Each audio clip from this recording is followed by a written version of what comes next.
Okay, Ryan. And how old are you? I'm 55. 55. And where do you live at? Dallas, Texas. Dallas, Texas. How long have you lived in Dallas for?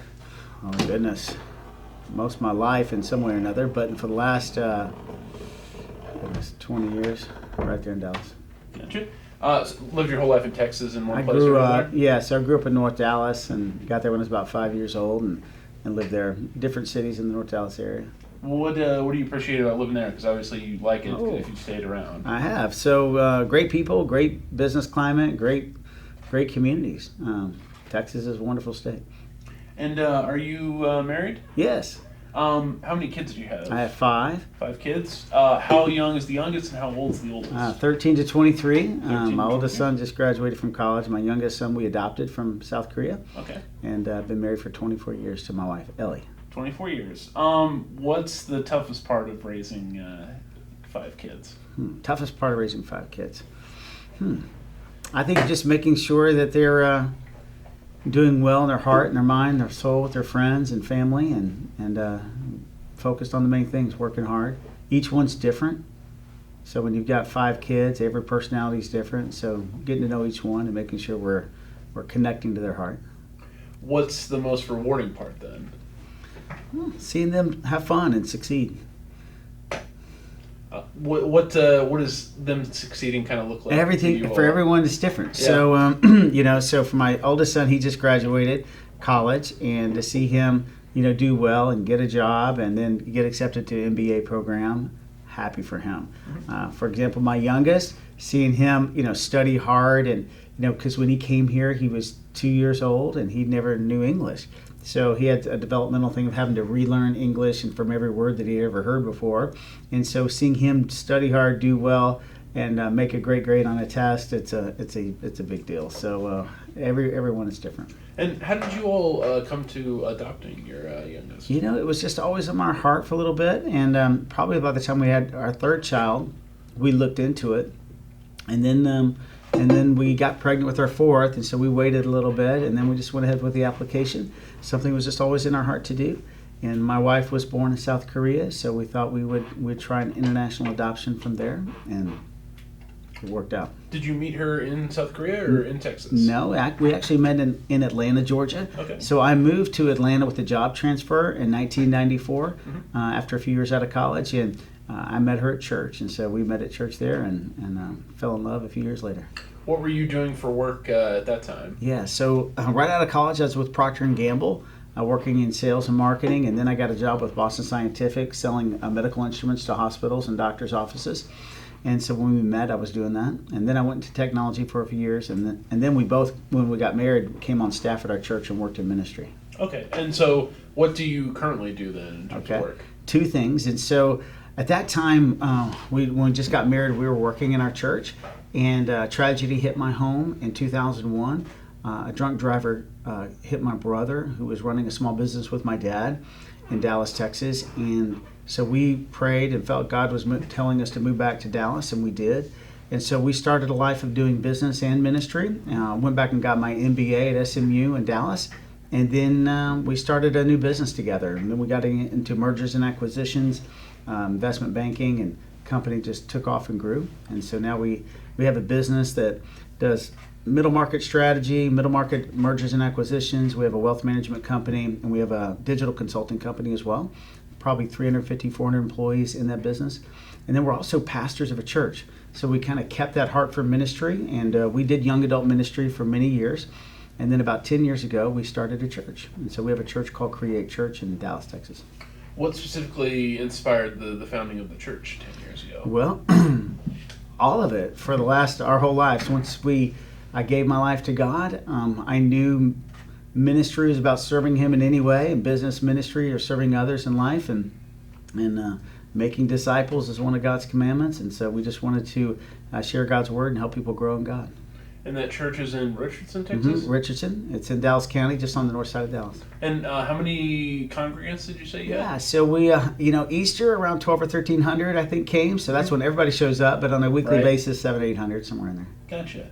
And before you decided to run, what role would you say politics played in your life? Not real big at all. So I'm not a politician, businessman, and a pastor primarily, and raising 5 kids.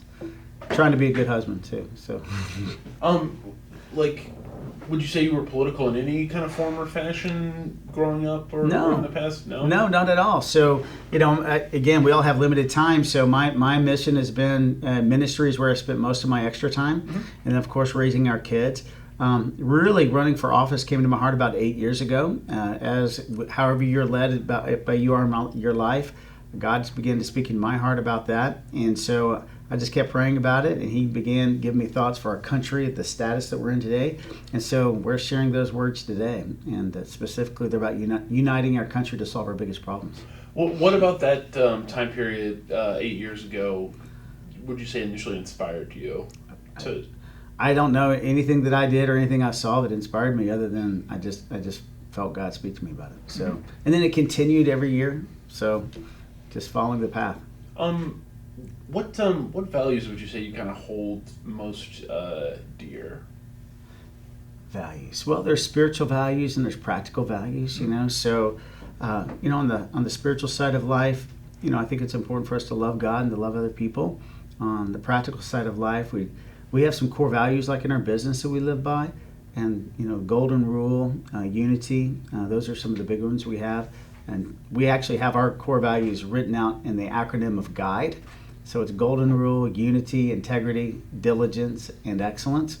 And so they're there for us to help us when we don't know how to make a decision. We kind of lean on those things, and if they're in conflict to any of those, we pull back from them until we're in agreement to move forward. So.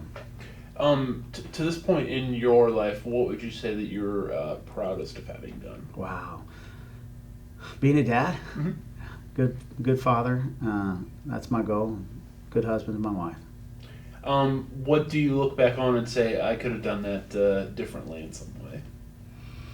Wow. I think when you have a growing company, we grew early on from 20 to 200 people in our first year. It grew real fast right away. I think, hiring the right people right away. Sometimes when you're growing fast, you can hire some people that don't necessarily have your core values. I think hiring the right people. At the same time, learning relationships in a growing environment. Sometimes they're challenging. Learning to listen to others better when you're growing fast as a leader. I'm sure there's a lot of mistakes I made that I could have done a little bit better. And then you talked about this kind of journey you've been on with running for office. Started 8 years ago. What kind of made you pull the trigger this time specifically and say, this is something I want to try to compete for? It was probably 2 years ago that I knew that I was going to run this election. So although I hadn't formally made the decision, I really felt in my heart. We began traveling about a year and a half ago to different business people and church leaders, sharing with them the vision of being involved with your country. And I started sharing my talks about what's important to me and what I think is important for our country right now. And it began to resonate with people's hearts that it's time for us to unite together on our biggest problems. We're in such a divided culture that we really feel like we have to come together. Lincoln said it this way: a house divided cannot stand. Right. So we're on a plan that's not good if we keep going on the course we're on. And so we've been sharing it, and people have been receiving it. So. I'm curious, because I saw that quite a bit on your website of like restoring unity. How do you kind of think in this day and age a president can go about doing that? Yeah. So great question. So there's two things. I really believe the president of the United States, if you want unity in your country, you have to start speaking to it. Mm-hmm. You have to start leading that way, not only speaking to the desire to have it, you have to actually inquire for it. You have to get feedback from other people, not just that disagree with you, but actually try and encourage others to follow along with you. Ronald Reagan back in '84, he won 59% of the vote. And he did that by transcending his party. And so he began to ask people to put country above party. And that's what I'm asking people to do in our party as well. Let's begin to put our country first in a unique way and find agreement to solve our biggest problems. And so the second thing is not just speaking to it, but let's pick some areas to work on that are not Republican or Democratic issues, but are American issues. So we've got some problems that we all share together. Why don't we work on tackling those first? like our budget, like the border, like healthcare. We have a huge healthcare crisis, and the fact that inflation is exploding in that area. These are not one issues or the other; they're American issues. So all I want to do is focus on those and see how we can work on them together. And you do think it's still possible for people to put country over party? I do. In fact, I think most people are hungry for it. We just haven't had leaders that have spoken to it. We haven't had people really go for this. And so all we have to do is just start seeing that, you know what, there's a lot of people that really want us to accomplish some great things together. And a lot of people are really tired of the discourse of our day. And so, absolutely. You mentioned a couple of different things. I'm curious, what do you kind of consider the most important issues in this particular cycle and the ones that you want to speak to most? Well, our two biggest areas to me, they're financial and they're cultural. Mm-hmm. They're economic and they're way we relate to each other. So if I start with the economic, we have a budget crisis. We are $32 trillion in debt. We just came to an agreement with a debt ceiling raise that it's going to add $4 more trillion in the next 2 years. So in 2 years, when the next president comes in, we're going to have probably $36 trillion in debt. Now, this problem is that we all share. It's about 8% of our current budget that's paying interest on this debt, and we don't even have the money for that. So we have to print money, extra money, go in debt more in order to do that. So that's what causes inflation. So I've got to communicate to the American people that we've got some sacrifices to make. Just like this company, my company, any church, any state, they have to have a budget. Iowa's done a great job of getting themselves in a budget. The U.S. economy is the only one that we haven't had in budget in over 30 years. And until we do this, the next generation's financial future is going to be at stake. And so if we can make a decision and to get a balanced budget and actually work off paying off this debt in the next 10 or 15, 20 years, then the next generation is going to be in a healthy place. So something like the debt ceiling, I'm kind of curious about, and not to be glib about it or anything. Do you think the average person spends a lot of time worrying or cares a lot about the debt ceiling? Because I feel like if you talked about like that, just in particular to a lot of people, they would kind of just look at you like you were crazy. You know what I mean? They don't necessarily think about those kind of things in their day-to-day life. So how do you get them to care about? Well, I think it's going to be communicating to American people. If you remember the fireside chats of old, we've got to get back to the President of the United States. We need to talk to the American people about the status of our country. So if I told the average American, this is the way we're in right now is just take somebody that makes $50,000 a year. It's the equivalent of them spending $70,000 a year for 20 or 30 years in a row and then wondering, hey, how come I can't get a new house or a new car? I'm like, well, you've been spending 20% more than you've been making for 30 years. It's time for us to fix this. And so to put it in terms, the reason many politicians don't talk about it is because they don't think they can do anything about it. We're in gridlock and they haven't led to the place we can fix it. So I've got to go to the American people and tell them, hey, it's a bigger problem than what you think. And you don't want to wait, because what happens, you see 3 bank failures in 90 days and we wonder, well, why does that happen? And we don't pay attention to that very often, but that's pretty concerning. When a bank like First Republic gets bought in the dark of night and we, the American people, don't know anything about it and it gets sold. I've been involved in over 1,400, our company has about 1,400 M&A transactions. I've never seen one happen in the middle of the night. So we've got to realize that we've got a bigger problem than what we think. Among some of these issues you've already sort of talked about, where do you think it's most possible to actually find solutions that are, bipartisan or that people can rally around and put country over party? Well, I think financially we can, but it's going to take through communication leadership. The biggest area next would, I think, would be our border. Right now we've got a huge border crisis, and this is another problem. So we have enough fentanyl coming in the United States today to kill every American in the country. It is the #1 killer of people 18 to 45. About 200 to 300 people a day are dying of fentanyl, and much of the media doesn't cover it.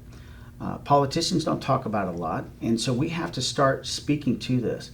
This is very similar to a large jumbo jet flying and falling to the ground every single day, and us kind of acting like it's not really happening.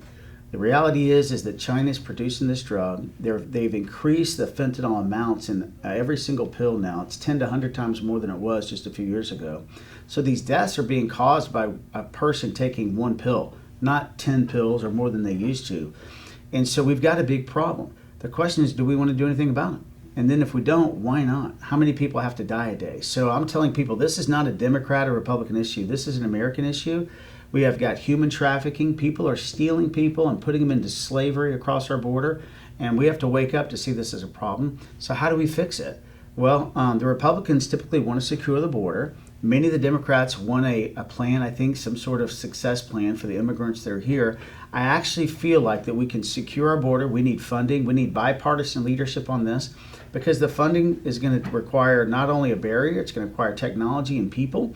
And President Trump, he tried to do that, but he didn't secure the funding for it, and therefore that's why it didn't happen long term. So if we do that, but we can actually have a plan, some sort of work registration plan for the immigrants that are here, we can accomplish this, and that's another example of something we can do together. So it was something like fentanyl in particular. You mentioned the border aspect of that. What else can be done about something like that? Because obviously, the war on drugs has been tried in the past and has failed in a number of ways. So what else for something like that has become such a pervasive problem can actually be done? Well, I mean, other than stopping the source of it coming in or making a true effort to. So I think we are to some degree, but it's kind of like we're doing it with one arm tied behind our back. So we've got to really just do a better job at it. Treat it like it's important. We have just too many porous areas of our border that are open, and we will never be able to solve it unless you seal the border in some way. So I don't know what else you can do. Obviously, we can educate, we can bring training, we can help young people today understand the number of people dying from it, and I think we can do a better job of that as well. I've also on your campaign page seen quite a bit about the message of believe, and I'm curious, what in particular do you think people need to believe in or believe more in? Well, a recent Gallup poll showed this, that 39% of Americans today believe that patriotism is important. About the same percentage think that God's important. All-time low now, two other areas. Community involvement's important, all-time low. Number of people that think having children's important, meaning their belief that our country is something that they want to bring a new life into is at an all-time low. I really feel like there's wonder in our country. There's a greatness in our country. There's something that God has for all of us, and being an American is a special thing. Our country is unique. It's special.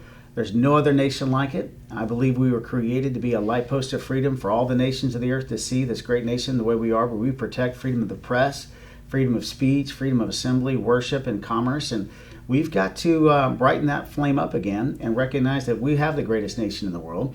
And I think what people are disillusioned by is all the division that we've had. So if we can kind of start focusing on some things that we share and also work on helping people.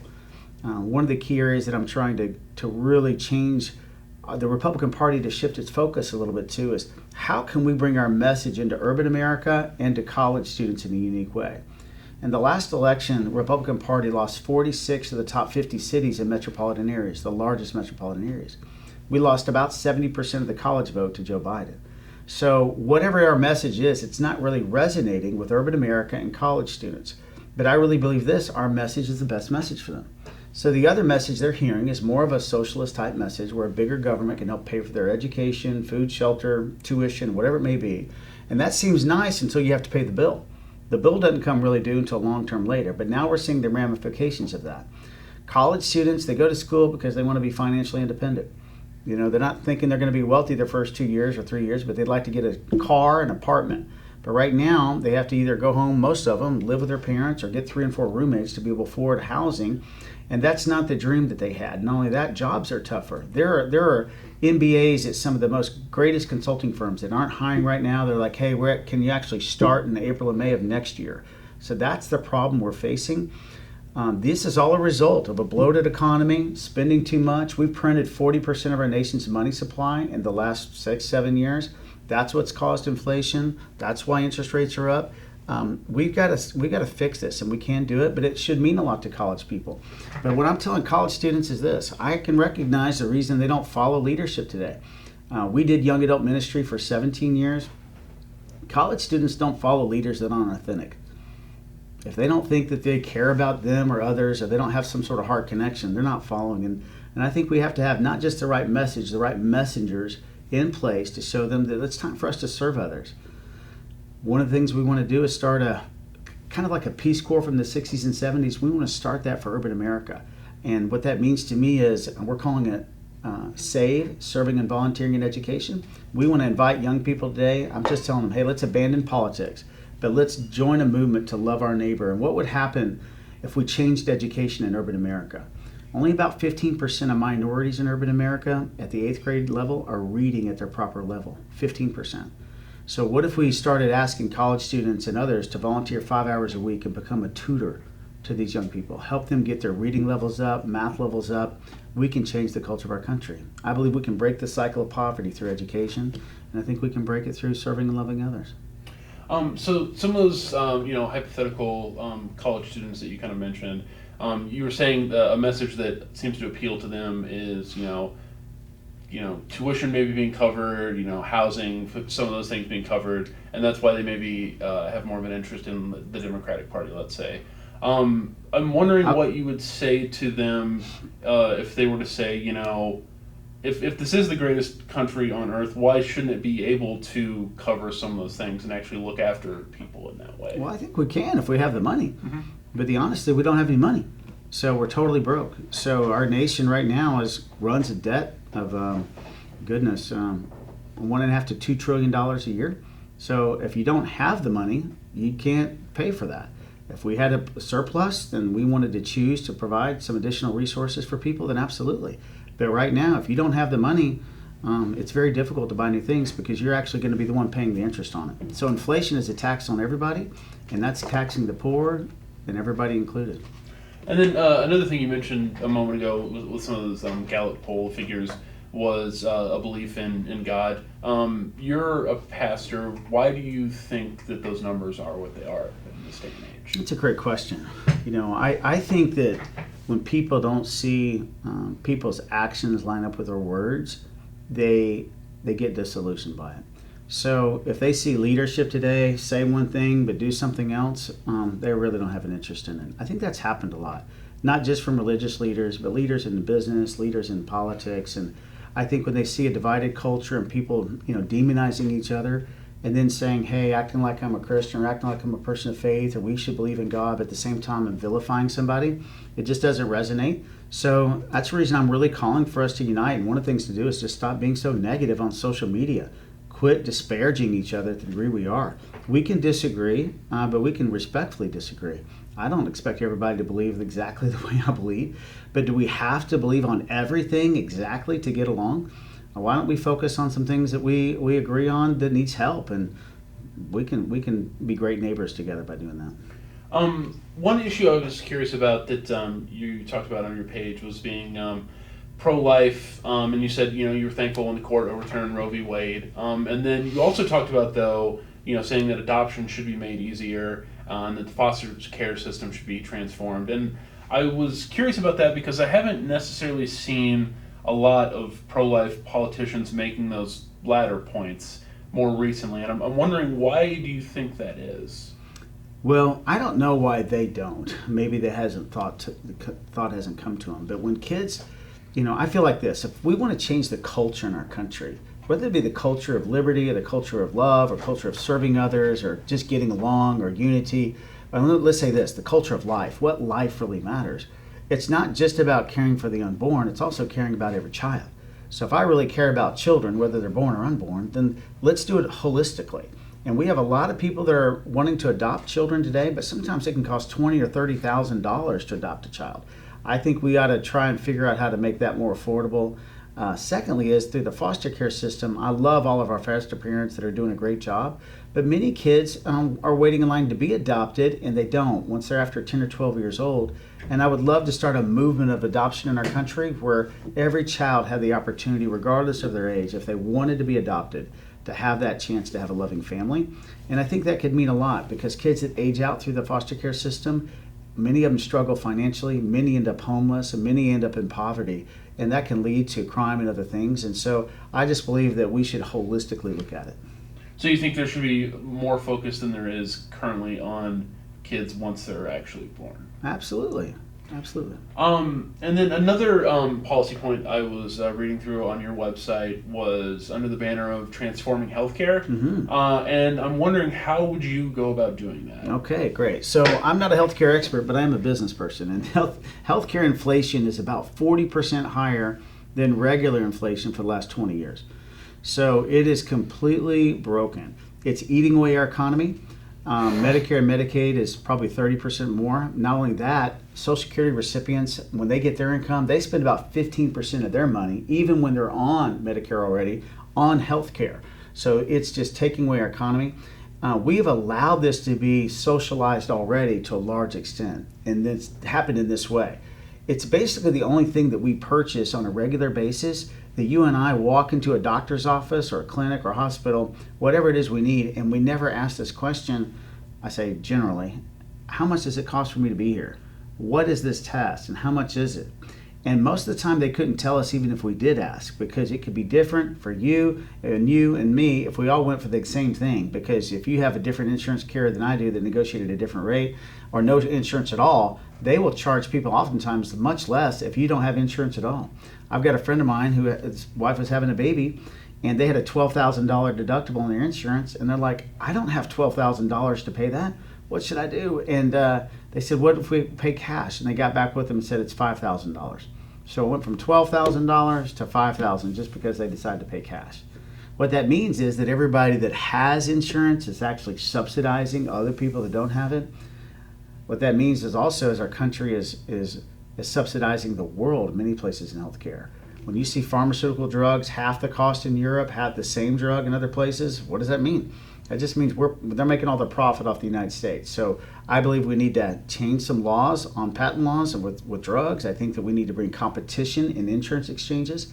There's too few insurance competitors. I think we need to make it legal for insurance companies to compete across state lines. There's an old law that we should overturn that should allow that. And I believe that once we have price transparency, price visibility, and competition, it'll get this in line really quick. Okay. We're talking just a day after there were more indictments that came out against former President Trump. I'm curious first, what do you think of that news, and then do you think that he should be running this time out? Yeah, so, one thing I hate to see is indictments that could be politically motivated. And so the recent one that he went through, my concern was that was the case. I have not read this indictment, so I'm not familiar with all the things there. But I want to say I don't think anybody should be indicted for anything if it's a political motive. However, I just want to see truth and justice come for former President Trump and our country. So however this plays out, that's what I want to see happen. But I hate to see things done politically. Do you think he's contributed to some of the divisiveness we see now in this country? Unfortunately, yes, in some ways. He stands up, he's bold, he's got a lot of great ideas on some things, but he's definitely not led with a message of unity, and I think that's what we need today. And another thing I'm kind of curious about, even if President Trump weren't running this time out, the 2024 field is already pretty crowded. What do you think sets you apart from some of the other people that are already in that crowded field? Well, we have a lot of great candidates running, a lot of great messages out there already. Many of us believe similarly on some things, and I'm just talking about some things that they're not talking about. A couple of them are talking about a balanced budget, but most of the front runners are not talking about a balanced budget. Most of them are still leading a message of division, kind of a divide and conquer message. And I'm simply saying this, that the Republican Party needs to change its message. We have lost 3 elections in a row. We've lost 70% of college students. We've lost 46 of the top 50 metropolitan areas. We need to change our focus. Our marketing strategy reminds me of IBM in the 80s. We were doing the same thing for so long. They didn't think another company called Apple might come up and start thinking about the next generation. And I think it's time for the Republican Party to shift gears, hold true to our beliefs, small government, fiscally conservative, but we need to start having love for the urban areas and start connecting our message of freedom. But it's going to happen through volunteerism, through companies reinvesting in urban America, If I'm saying it's not government doing it, that means it's businesses developing trade centers, job training programs, revitalizing urban America. I think showing college students today, let's serve other people. Let's show them that the best days are ahead for us. And it's just a new vision. It's to unify our country to solve our biggest problems. We can't solve the border alone. We can't solve our budget alone. We can't solve healthcare alone. And we can't connect to people unless we start opening up and broadening our tent. And that's what I'm recommending we do. And then, what in this race, because like I said, it's a crowded field, and obviously you're not necessarily, as of now, as well known as some of the other people that are running. What comes next for you in terms of getting your message out there more and, maybe gaining some traction? Absolutely. Well, we are getting some traction. I'm thankful for that. We just got invited to speak at the Georgia GOP convention this week, so we'll be one of 4 candidates there this weekend, and I think I get to be the last one to speak on Saturday night, so I'm excited about that.